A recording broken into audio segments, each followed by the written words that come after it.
Okay, let's dive into something really interesting today.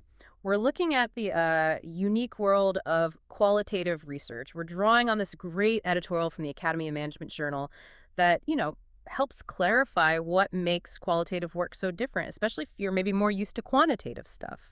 Exactly. And our goal here is really to tackle that question the editors put out there. What are the main differences beyond just using words instead of numbers?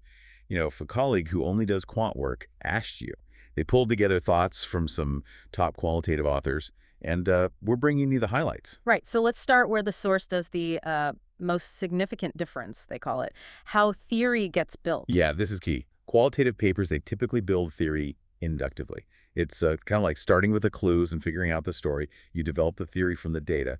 Quantitative work usually sets up the theory first, right? Sure. With hypotheses to test. Okay, so it's discovery versus testing in a way, and that difference, that must really impact the shape of the paper itself. The beginning and the end probably look quite different. They absolutely do. A qualitative paper often has a, let's say, short, multi-purpose front end. You work hard to set up the puzzle, the gap you're looking into, but it's also setting the stage for something new, something emergent.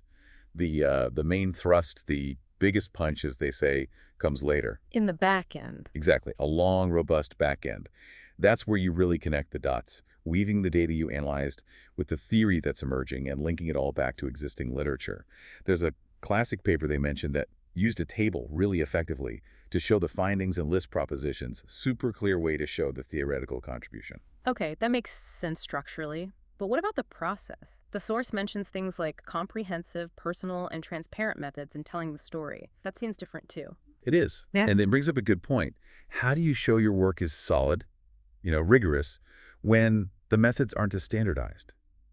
Qualitative research really emphasizes describing the researcher's, their unique and non-linear journey. It's often personal, reflective. So you have to be really open about how you got there. Totally. You need detailed accounts of your data, your analysis, how you interpreted things. It's all about building credibility and trustworthiness. Transparency is key. Think about detailed field notes, careful coding descriptions, maybe even checking interpretations with participants. There's a well-known study on homelessness that's often praised for exactly that, a really detailed personal methods section. Okay, so the methods are more narrative, more journey-focused. Does that mean the findings section is also primarily about narrative storytelling? That's really the heart of it, according to the editors. Qualitative research is fundamentally about telling a compelling story. You're weaving two threads together, the data narrative collection, analysis, the actual quotes, observations, and the theory narrative, what we knew before, and the new ideas emerging. Unlike quantitative, where they might be more separate. Right. Here they're intertwined. It creates tension, builds a plot, and ideally offers a provocative explanation. Think about that study on creativity, using rich stories of screenwriters pitching ideas.